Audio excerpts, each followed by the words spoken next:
যারা অশ্লীল সিনেমা দেখেন, যারা অশ্লীল কিছু দেখেন, দেখার সময় এই হাদিসটা মাথায় আনবেন। কি কয় নবীজি দেখেন, আল্লাহ বলেন আমি কিয়ামতের ময়দানে ওজনের পাল্লা কায়েম করব, মানুষের আমলনামা ওজন করার জন্য, ইনসাফ কায়েম করার জন্য। কারো প্রতি সামান্য অবিচার করা হবে না। 4 শ্রেণীর সাক্ষী কিয়ামতের ময়দানে দাঁড়িয়ে যাবে। 1 নাম্বার, জমিন সাক্ষী দিবে। এই জন্য জমিনের মধ্যে যখন আমরা চলি, সূরা মুলকের 16 নাম্বার আয়াত সব সময় মনে রাখবো, জমিনে হাঁটার সময় মনে রাখবো। আল্লাহ বলেন আমিনতুম মান ফিস সামাই আইয়াখসিফা বিকুমুল আরদা ফাইযা হিয়া তামুর। তোমরা কি আসমানওয়ালার থেকে নিশ্চিত হয়ে গেছো যে জমিন তোমাদেরকে, জমিনের মধ্যে আসমানওয়ালা ধ্বংস করে দিবেন না, জমিনের নিচে ধসিয়ে দিবেন না, আর জমিন তোমাদেরকে নিয়ে থর থর করে কাঁপতে থাকবে। এই ব্যাপারে তোমরা নিশ্চিত হয়ে যেও না। আল্লাহ বলেন জমিনে যখন হাঁটো, জমিনে যখন চলো, তোমরা কি নিশ্চিত হয়ে গেছো? যেমনে অহংকার করো, ভাবসাবে মনে হচ্ছে যে জমিনের নিচে আল্লাহ ধ্বংস করে দিতে পারেন না, জমিনের নিচে আল্লাহ তোমাদেরকে ধসিয়ে দিতে পারেন না, এই ব্যাপারে কি তোমরা নিশ্চিত হয়ে গেছো? বলেন আল্লাহ চাইলে যে কোনো মুহূর্তে জমিনের একদম 1000 মাইল গর্তের নিচে আল্লাহ আমাদেরকে নিতে পারেন কিনা? তা আল্লাহকে নিশ্চিত হয়ে গেছো? বলেন জমিনের নিচে ধসিয়ে দেওয়ার ঘটনা অনেক আগে ঘটছে না কিছুদিন আগেও ঘটছে? তুরস্কে বাড়ি সহ গেছে না? তো 1 নাম্বার সাক্ষী হবে জমিন। সূরা জিলজালের 4 নম্বর আয়াত আল্লাহ বলেন ইয়াউমা ইযিন তুহাদ্দিসু আখবারাহা। সেদিন জমিন তার বৃত্তান্ত সব বলে দিবে। এটা হাদিস শুনেন খুব মনোযোগ দিয়ে। এই হাদিসটাও জমিনের উপর যখন চলবেন আর মাথায় রাখবেন। যারা অশ্লীল সিনেমা দেখেন, যারা অশ্লীল কিছু দেখেন, দেখার সময় এই হাদিসটা মাথায় আনবেন। কি কয় নবীজি দেখেন, তিরমিজি শরীফের 2429 নম্বর হাদিস। রাসূলুল্লাহ সাল্লাল্লাহু আলাইহি সাল্লাম এই আয়াত তেলাওয়াত করলেন, সূরা জিলজালের 4 নম্বর আয়াত তেলাওয়াত করার পর নবীজি বলেন আতাদরুনা মা আখবারুহা। তোমরা কি জানো জমিনের বৃত্তান্ত কি, জমিন কি বলে দিবে? সাহাবীরা বললেন আল্লাহ আর তার নবী ভালো জানেন। নবীজি বললেন ফাইন্না আখবারাহা আন তাশহাদা আলা কুল্লি আবদিন ওয়া আমাতিন বিমা আমিলা আলা যহরিহা আন তাকুলা আমিলা কাযা ওয়া কাযা ইয়াউমা কাযা ওয়া কাযা। নবীজি বলেন জমিন এইভাবে বৃত্তান্ত বর্ণনা করবে, আতুশাল অমুক এলাকার অমুক বান্দা ওই সময় এতটা বাজে অমুক দোকানের সামনে দাঁড়িয়ে টেলিভিশনের মধ্যে অশ্লীল সিনেমা দেখছে, মাবুদ আমি জমিন তার বিরুদ্ধে সাক্ষী দিয়ে দিলাম, তোমার কাছে বিচার চাই। সময় স্থান সব বলে দিবে জমিন। 2 নাম্বার সাক্ষী ফেরেশতা। সূরা ইনফিতরের 10 থেকে 14 নম্বর আয়াতে আল্লাহ বলেন ওয়া ইন্না আলাইকুম লাহাফিজিনা কিরামান কাতিবিনা ইয়ালামুনা মা তাফআলুন ইন্নাল আবরারা লাফি নাঈমিন ওয়া ইন্নাল ফুজ্জারা লাফি জাহিম। আল্লাহ পাক রব্বুল আলামিন বলেন তোমাদের সাথে সংরক্ষণকারী যত্নবান ফেরেশতারা আছে, তোমরা যা করো তারা তা দেখে। সম্মানিত লেখকগণ, আল্লাহ এরপর বলেন পুণ্যবানরা নেয়ামতে পরিপূর্ণ জান্নাতে থাকবে আর অপরাধীরা জাহান্নামে থাকবে। বলি নাউজুবিল্লাহ। এখন আমরা বাঙালি তো প্রশ্ন করে ফেলতে পারি, আল্লাহ বলছে সম্মানিত লেখকগণ থাকবেন, লেখকগণ কি করে? এটা কিন্তু বলে নাই লেখকের কাজ কি, কিন্তু এই আয়াতে তো আল্লাহ বলে নাই লেখে। অনেক লেখক আছে লেখে না। তো এইরকম মনে করেন আঙ্গ বাংলাদেশিরা এই প্রশ্ন করেও ফেলতে পারে যে হুজুর আল্লাহ বলছে লেখকগণ থাকবে, কিন্তু লেখকগণ লেখবে এটা কই আছে? তো যেহেতু এরকম বলে ফেলতে পারেন, এই জন্য এই জবাব আল্লাহ কোরআনে দিয়ে দিছে। সূরা যুখরুফের 80 নম্বর আয়াতে জবাব আল্লাহ দিছে। আল্লাহ বলেন আম ইয়াহসাবুনা আন্না লা নাসমাউ সিররাহুম ওয়া নাজওয়াহুম বালা ওয়া রুসুলুনা লাদাইহিম ইয়াকতুবুন। তারা কি মনে করে তাদের গোপন কথা আর কানাকানি কথা আমি আল্লাহ জানি না? এমনটা কি তারা মনে করে তাদের গোপন কথা আর তাদের কানাকানি কথা আমি জানি না? আমি আপনাদের সামনে কথা বলতেছি, আল্লাহ এটাও জানি। আমি ওনার সাথে এখন কানে কানে কিছু বলবো, আল্লাহ এটাও জানি। আমি ঠোঁট বলা বন্ধ করব, বন্ধ করার পর আমি মনে মনে কিছু বললাম, আল্লাহ কয় এটাও শুনি জানি। তুমি ঠোঁট খোলো আর বন্ধ করো। হাদিসের মধ্যে আসছে, হাদিসে কুদসির মধ্যে আসছে, আল্লাহ পাক রব্বুল আলামিন বলেন, বান্দা আমাকে যদি যাকারানি ফি নাফসিহি, বান্দা যদি মনে মনে আমারে স্মরণ করে, দেখেন আমি চুপচাপ আছি এখন, ঠোঁট বন্ধ, বিছানায় বালিশে মাথা লাগা চিন্তা করলাম, আল্লাহরে নিয়ে শুধু চিন্তা করছি, আমি কিন্তু ঠোঁট বন্ধ চিন্তা করছি। আল্লাহ কয় বান্দা তোমার চিন্তা দেখতেছি শুনতেছি, আমারে তুমি মনে মনে স্মরণ করছো, যাকারতুহু ফি নাফসিহি। আল্লাহ বলে যেই বান্দা আমারে মনে মনে স্মরণ করে, আমিও তারে মনে মনে স্মরণ করি। আল্লাহ বলেন তাদের গোপন কথা আর তাদের কানাকানি কথা আমি কি শুনি না, আমি কি জানি না? তারা কি এমনটা মনে করে? না না, আমি সব জানি। শুধু তাই নয়, বালা ওয়া রুসুলুনা লাদাইহিম ইয়াকতুবুন, আমার ফেরেশতাগণ তাদের আমলনামা, তাদের কর্মকাণ্ড লিপিবদ্ধ করে নেয়। লেখেনি তো? লেখকগণ শুধু থাকে না, লেখেও। তাহলে বলেন সম্মানিত ফেরেশতা লেখকগণ তারা দেখে, বলেন ফেরেশতা, বলেন ফেরেশতাগণ দেখে, শোনে, লেখে। এখন আসেন, লেখা তৈরি করার পর একটা খাতা, এটা একটা খাতা, এটা একটা খাতা, এই খাতার মধ্যে লেখাগুলো তৈরি হয়ে গেছে, 1 পৃষ্ঠা 2 পৃষ্ঠা, ঠিক আছে না? এবার বন্ধ খাতা। এবার এই খাতা আমল নামা ফেরেশতাগণ আল্লাহর কাছে পেশ করবে কিয়ামতের ময়দানে। এই খাতাটা আল্লাহ বলেন সূরা বনী ইসরাঈলের 13-14 নম্বর আয়াত, ওয়া নুখরিজু লাহু ইয়াউমাল কিয়ামাতি কিতাবান ইয়ালকাহু মানশুরা। আল্লাহ বলেন বান্দার জন্য আমলনামা আমি খুলে দিব, বান্দা তার আমলনামা খোলা অবস্থায় দেখতে পাবে, তাকায় দেখবে সব লেখা। এবার আল্লাহ বলবে ইকরা কিতাবাক, বান্দা কি ঠিক আছে, পড়ো, সব নিজেই পড়ো। কাফা বিনাফসিকাল ইয়াউমা আলাইকা হাসিবা, যা করছো এটির হিসাবের জন্য তুমি যথেষ্ট। সূরা কাহাফের 49 নম্বর আয়াতে আল্লাহ বলেন বান্দা যখন আমলনামা দেখবে, দেখার পর অনেক বান্দাদের অবস্থা হবে এমন, অপরাধী যারা তাদের অবস্থা কেমন হবে? আল্লাহ বলে ওয়া তারাল মুজরিমিনা মুশফিকিনা মিম্মা ফিহি, নবী আপনি তাকায় দেখবেন অপরাধীরা তাদের আমলনামাটার দিকে তাকায় ভয় পাইতেছে, ভয়ে থরথর করে কাঁপবে আর বলবে মালি হাদাল কিতাব লা ইউগাদিরু সগীরাতাও ওয়ালা কাবীরাতান ইল্লা আহসাহা। অপরাধীরা আমলনামার দিকে তাকা ভয়ে ভয়ে চোখগুলা বড় করে তাকায় বলবে সর্বনাশ, এটা কেন আমলনামা, এটা আবার কেমন আমলনামা, ছোট বড় কোনো কিছুই ছাড়ে নাই। আমি রাতের অন্ধকারে মা বাবার দৃষ্টির আড়ালে আমার রুমের মধ্যে দরজা লাগিয়ে অন্ধকারের মধ্যে একা একই একটা অপরাধ করেছিলাম, এটাও দি এখানে লেখা ইল্লা আহসাহা। বলবে এটা কেমন আমলনামা, এ তো সব লেখা, পুকুরে পানির নিচে ডুব দিয়ে কি করছেন সব লেখা। ওয়াজাদু মা আমিলু হাদিরা, সব পাবে। সূরা নাবার 40 নম্বর আয়াতে আল্লাহ বলেন ইয়াউমা ইয়ানজুরুল মারউ মা কদ্দামাত ইয়াদা, মানুষ যা আমল করছে সব দেখতে পাবে। ওয়া ইয়াকুলুল কাফিরু ইয়া লাইতানি কুনতু তুরাবা, কাফের বলবে হায় যদি আমি মাটি হয়ে যেতাম।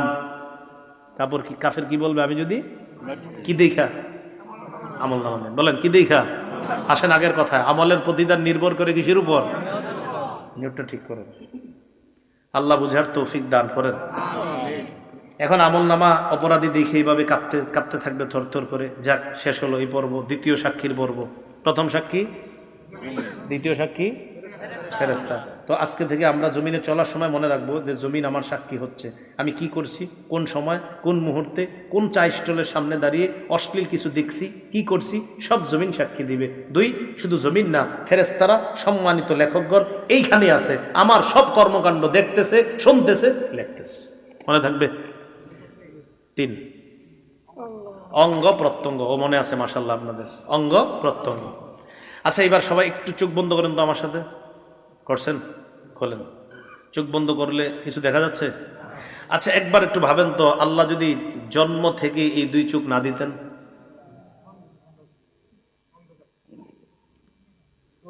সূরা ইয়াসিনের 66-67 নম্বর আয়াতে আল্লাহ বলেন ওয়ালাউ নাশাউ লাতামাসনা আলা আ'য়ুনিহিম ফাস্তাবাকুস সিরাতা ফাআন্না ইউবসিরুন। আল্লাহ বলেন, আমি যদি চাইতাম তাদেরকে আমি আল্লাহ তাদের আলো লোপ করে দিতে পারতাম, চোখের আলো লোপ করে দিতে পারতাম।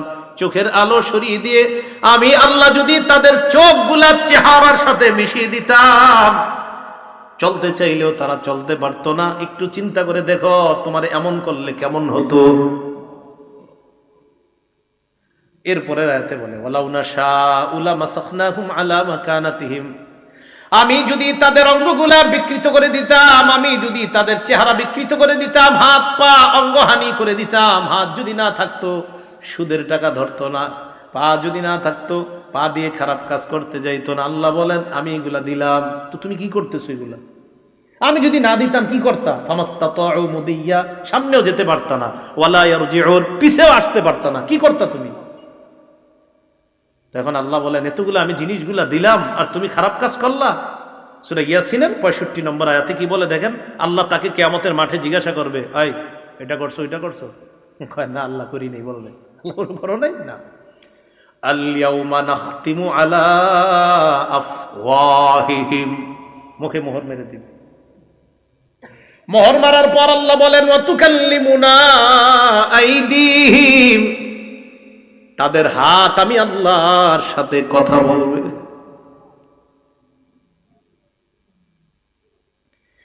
একটু চিন্তা করে দেখেন, হাত যদি আল্লাহকে বলে, আল্লাহ এই হাত দিয়ে ঘুষের টাকা সুদের টাকা ধরছে।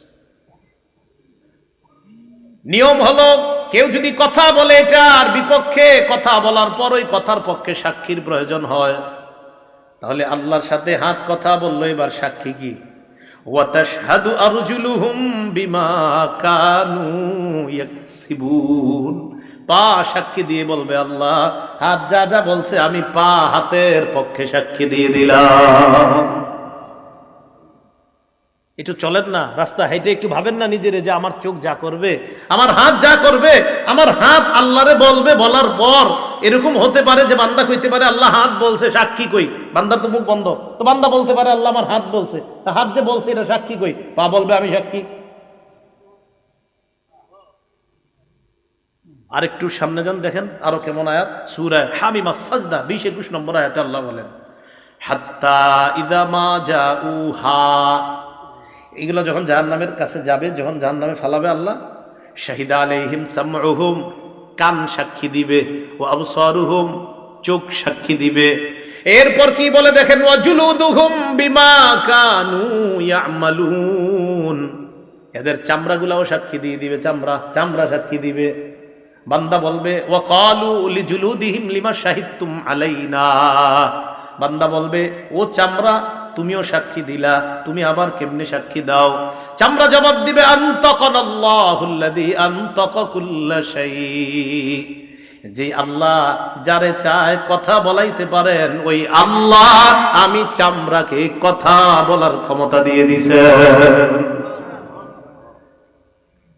কিছুক্ষণের জন্য ভাইবা দেখেন, এই হাত, এই পা, এই চোখ, এই চামড়া আপনার শত্রু। কিছুক্ষণের জন্য ভাবেন, কেমনে? যদি আপনি খারাপ কাজ করেন তো এরাই আপনার বিরুদ্ধে সাক্ষী দিবে, এরাই কথা বলবে। আপনি অন্য সাক্ষীর কি দরকার? কথার কথা, জমিনের সাক্ষীর কথা শুনলেন, ফেরেশতাদের কথাও শুনলেন, তো এদেরকে রাখেন না, আপনার সাথেই তো সাক্ষী ঘুরতেছে। এই যে আমার হাত পা চামড়া সবই তো সাক্ষী। এই হলো তৃতীয় সাক্ষী। চতুর্থ সাক্ষী, প্রধান সাক্ষী, একমাত্র সাক্ষী, যার অন্য কোনো সাক্ষী দরকার ছিল না, তিনি কে? কিন্তু আল্লাহর সিস্টেম সবকিছু করেন, আল্লাহর এটা পদ্ধতি, সিস্টেম, যে দেখো বান্দা আমি তোমার উপর কোনো জুলুম করছি না, তুমি যা করছো এ তোমার হাত সাক্ষী দিচ্ছে, তুমি যা করছো ফেরেশতা সাক্ষী দিচ্ছে, তুমি যা করছো জমিন সাক্ষী দিচ্ছে, বান্দা আমি তোমার উপর কোনো জুলুম করি নাই, এগুলো আমার দরকার ছিল না, আমি আল্লাহর, আরে সাক্ষী হিসাবে আমি আল্লাহই তো যথেষ্ট, আমি তো দেখতেছি তুমি কি করো আর না করো। সূরা হামিম সাজদা আল্লাহ বলছো, আওয়ালাম ইয়াকফি বিরাব্বিকা আন্নাহু আলা কুল্লি শাইইন শাহীদ, তোমার এতটুকু কি যথেষ্ট না যে তোমার কর্মকাণ্ডের ব্যাপারে সবচেয়ে প্রধান সাক্ষী আল্লাহ? আর কি সাক্ষী তুমি চাও? আল্লাহ তো সব সময় তোমাকে পর্যবেক্ষণ করতেছে, তুমি কি করো আর না করো, তো অন্যগুলো তুমি বাদ দাও। সূরা আলী ইমরানের 5 নম্বর আয়াতের অনুবাদটা বলবো। এই অনুবাদটা আপনারা ডেইলি কয়েকবার একজন আরেকজনকে বলবেন, নিজের বিবিরও বলবেন, পরিবারের ছেলে মেয়েদেরকে কয়েকবার পারলে শোনাবেন। আয়াতটা পড়ি, এরপরে অনুবাদটা বলবো। আল্লাহ বলেন, ইন্নাল্লাহা লা ইয়াখফা আলাইহি শাইউন ফিল আরদি ওয়ালা ফিস সামা। বলেন আমার সাথে, নিশ্চয়ই আল্লাহর কাছে আসমান জমিনের কোনো কিছু গোপন থাকে না। সন্তান কলেজে যাইতেছে, বলে দিবেন, বাবা আল্লাহর কাছে আসমান জমিনের কোনো কিছু গোপন থাকে না, গোপনে কিছু করো না। মেয়েটা যাইতেছে, বয়স বালেগা হয়ে গেছে, বাহিরে যাওয়ার সময় বলে দিবেন, মা আমি বাবা আছি, তোমার মা আছে, হয়তো আমরা তোমার সামনে থাকি, তুমি কিছু করো না, হয়তো আমাদের অগোচরে তুমি কোনো অন্যায় করতে পারো, তবে একটা কথা মনে রাখো, আল্লাহর কাছে আসমান জমিনের কোনো কিছু গোপন থাকে না। তুমি যা করবা ভালো করো, এটাও আল্লাহর কাছে জানা আছে আল্লাহর। তুমি যদি খারাপ করো, এটাও আল্লাহর জানা আছে। আল্লাহর কাছে কোনো কিছু গোপন না। তুমি যা যখন যেভাবে করো সব আল্লাহ জানে। এই আয়াতটা প্রতিদিন কয়েকবার একজন আরেকজনে শোনাইবেন অনুবাদটা, যে সূরা আলী ইমরানের 5 নম্বর আয়াতে আল্লাহ বলে দিয়েছেন, নিশ্চয়ই আল্লাহর কাছে আসমান জমিনের কোনো কিছু গোপন না। আমার দিকে সবাই তাকান, একটু চোখের দিকে। এই চোখ সামনের দিকে তাকায় রয়েছে, মাঝে মাঝে আর চোখে অন্য কিছু দেখি, এরকম হয় না? আরে হয় কিনা? মনে করেন তাকায় রয়েছে, কিন্তু আর চোখে কিছু দেখে ফেললাম, আবার চোখ সরে ফেললাম। আল্লাহ বলে, ইয়ালামু খাইনাতাল আয়ুন, এই বান্দা তুমি যে চোখের খেয়ানত করলা না, এই যে ঠুস করে কি একটা করলা, এটাও আমি জানি। তুমি কি করো? আরে তুমি করোটা কি? আল্লাহ আমাদেরকে বুঝার তৌফিক দান করেন। এখন আমার আমল নামা আমাকে দেওয়া হবে, সাক্ষীদের কাজ শেষ। এবার হয়তো ডান হাতে হতে পারে আমল নামা, না হয় বাম হাতে। আল্লাহ বামপন্থী থেকে এই মুহূর্তে আমাদের কারো নাম থাকলে আল্লাহ যেন কেটে দেয়। ডান হাত ওয়ালা যাদের আমল নামা আল্লাহ ডান হাতে দিবে, তাদের কাতারে আমাদের সবার নাম যেন আল্লাহ এখনই লিখে দেয়। সম্ভব না, সম্ভব না, এক মুহূর্ত জাহান্নামের আযাব সহ্য করা সম্ভব না।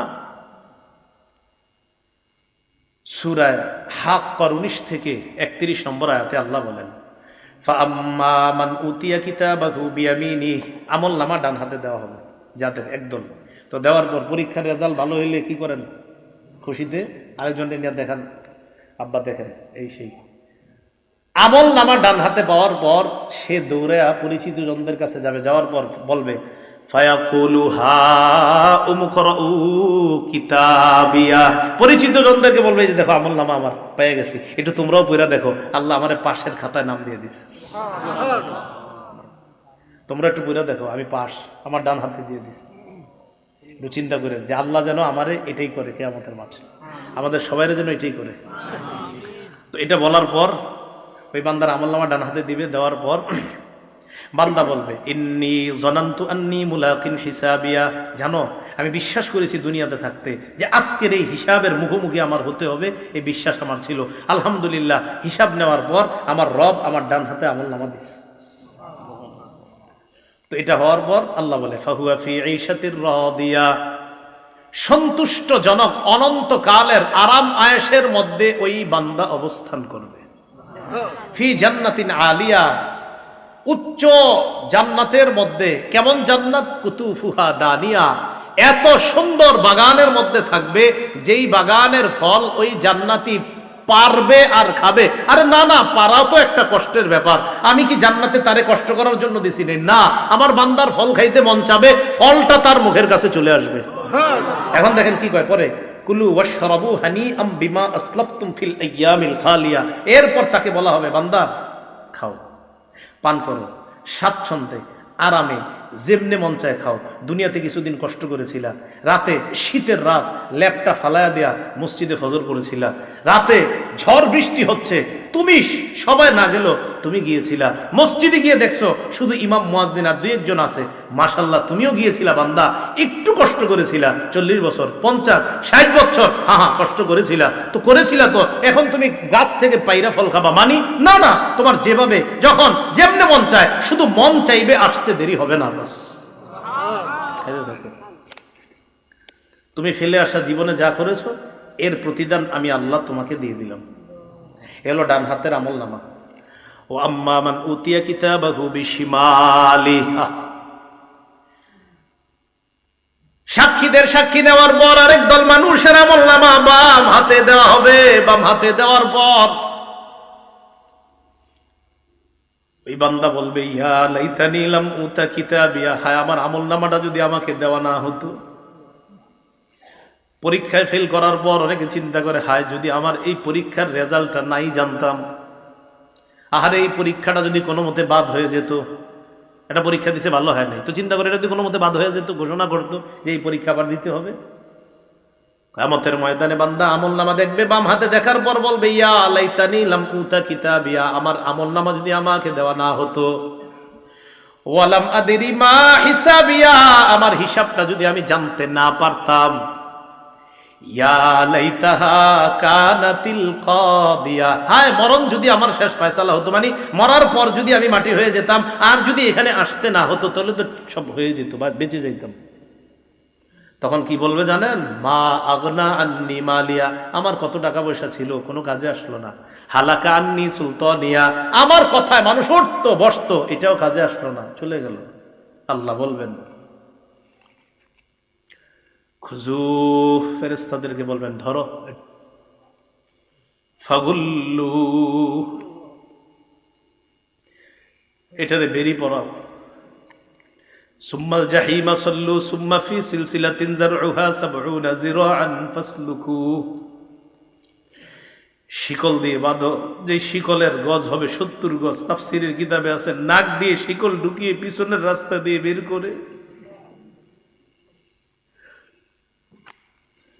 পুরাটা শরীরের মধ্যে পেঁচায়া এই ব্যক্তিকে এইভাবে ধাক্কা মেরে জাহান্নামে ফেলে দেওয়া। বলছিলাম আমার আপনার আমল নামা, এটা হয়তো ডান হাতে দেওয়া হবে, না হয় বাম হাতে। তাই আমল আমরা দুনিয়াতে যারা করছি মুসলমান, আমাদের আমলগুলো যেন শুদ্ধ হয়, আর আমলের নিয়তটাও যেন শুদ্ধ হয়। ১ টাকা দান করি, সেটাও শুদ্ধ নিয়তে দান করব। ১ লক্ষ টাকা, সেটাও পরিশুদ্ধ নিয়তে দান করব। ১ কোটি টাকা, এটাও শুদ্ধ নিয়তে দান করব, কাউকে দেখানোর জন্য না। সহিহ বুখারীর বর্ণনায় আসছে ২১১৮ নম্বর হাদিস, আম্মা জান আয়েশা সিদ্দিকা রাদিয়াল্লাহু তাআলা আনহার বর্ণনা। তিনি বলেন, ইয়াগজু জাইশুনিল কাবা, নবীজি সাল্লাল্লাহু আলাইহি সাল্লাম বলেছেন, এক জামানায় একদল মানুষ কাবা ধ্বংস করার উদ্দেশ্যে রওনা করবে। নাউজুবিল্লাহ।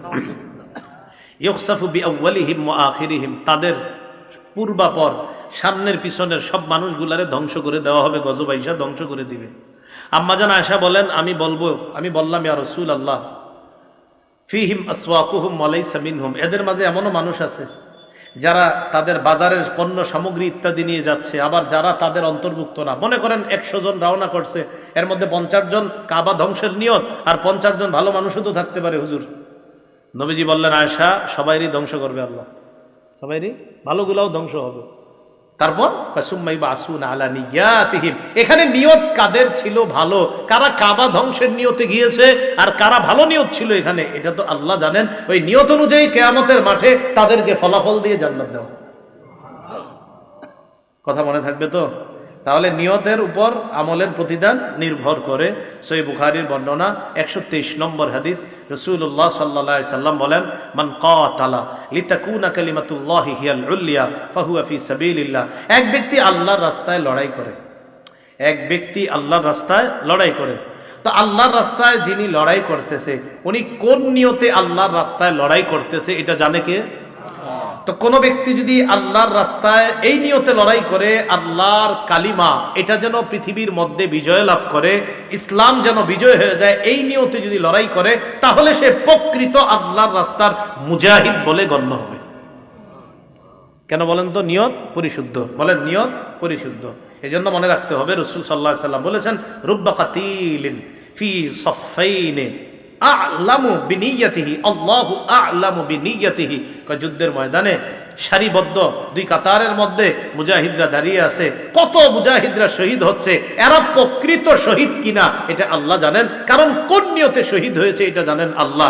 যদি বীরত্ব দেখানোর নিয়তে শহীদ হয়ে থাকে তাহলে তো নিয়ত খারাপ, যদি বাহবা পাওয়ার আশায় শহীদ হয়ে থাকে তাহলে তো নিয়ত খারাপ। হ্যাঁ, আল্লাহর দিন দুনিয়াতে বিজয় হোক, এই নিয়তে যারা শহীদ হয় তারাই তো প্রকৃত শহীদ।